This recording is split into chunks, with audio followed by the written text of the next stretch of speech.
Pernahkah kamu bertanya, mengapa ada orang yang dulunya baik, lalu perlahan menjadi keras hati? Mengapa ada yang dulu mudah menangis saat mendengar ayat Al-Quran, tapi kini seolah tak tersentuh lagi, bahkan oleh nasihat yang paling lembut? Allah Subhanahu wa Ta'ala berfirman dalam surah Al-Baqarah ayat 7, Allah telah mengunci hati dan pendengaran mereka, dan penglihatan mereka ditutup, dan bagi mereka siksa yang sangat berat. Ayat ini bukan sekadar ancaman. Ini adalah peringatan ilahi tentang konsekuensi spiritual dari terus-menerus menolak kebenaran.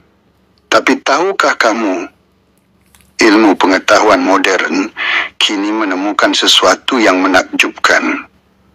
Otak manusia benar-benar berubah berdasarkan pilihan yang kita ulang-ulang. Ini disebut neuroplastisitas, kemampuan otak untuk membentuk ulang jaringan sarafnya sendiri berdasarkan pengalaman, kebiasaan, dan pikiran yang terus-menerus kita ulangi. Misalnya, ketika seseorang sering berbohong, otaknya perlahan beradaptasi. Bagian otak yang biasanya memberi rasa bersalah seperti amigdala mulai melemah responnya. Dan semakin sering ia berbohong, semakin mudah ia melakukannya tanpa rasa takut, tanpa rasa malu. Begitu pula dengan kebencian. Ketika seseorang terus memelihara dendam, iri, atau prasangka buruk, otaknya membentuk jalur saraf baru yang membuat emosi negatif itu jadi normal baginya.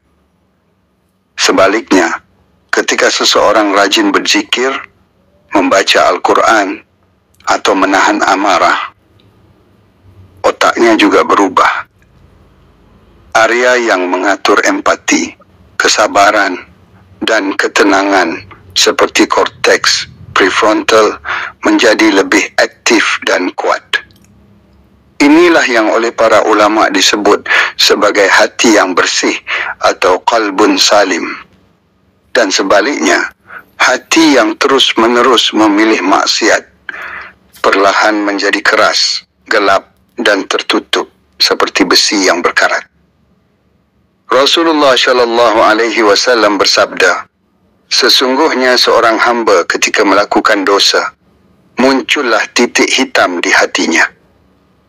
Jika ia bertobat, meninggalkannya, dan meminta ampun, hatinya dibersihkan. Namun jika ia kembali berbuat dosa, titik itu bertambah, hingga hatinya tertutup seluruhnya. Hadis riwayat Ibnu Majah, disahihkan oleh Al-Albani. Perhatikan, ini bukan kiasan belaka. Ini adalah realitas spiritual yang kini memiliki paralel dalam sains. Allah tidak serta-merta mengunci hati seseorang tanpa sebab. Ayat itu turun tentang orang-orang yang sudah berkali-kali menolak kebenaran, meski bukti nyata ada di depan mata.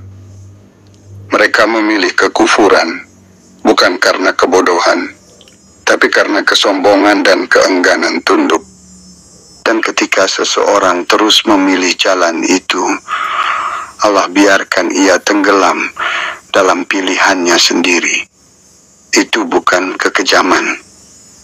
Itu adalah konsekuensi dari kebebasan yang Allah berikan.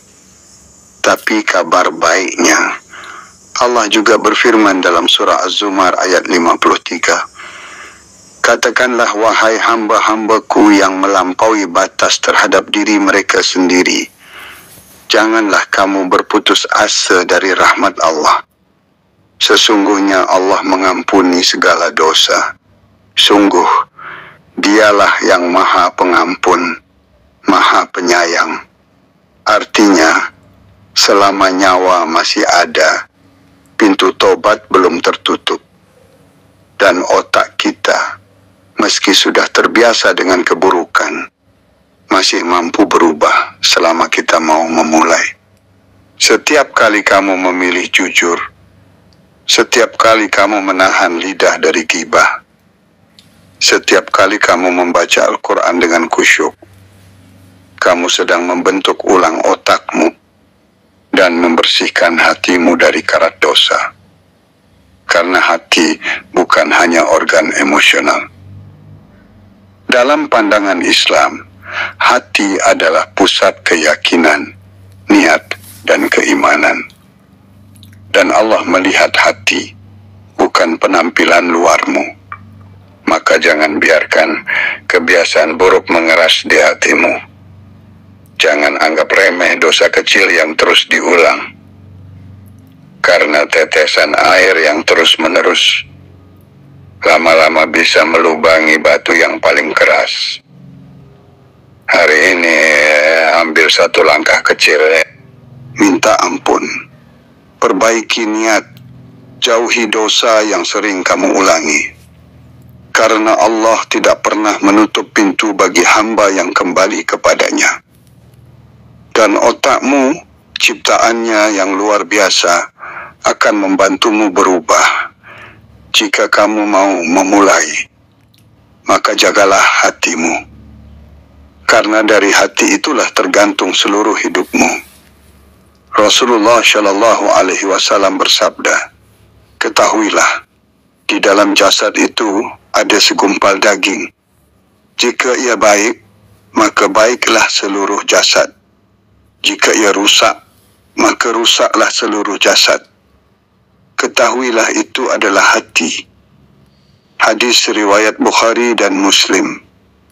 Semoga Allah menjaga hati kita dari kekerasan, membersihkannya dari noda, dan menjadikannya tempat yang dicintai olehnya. Amin.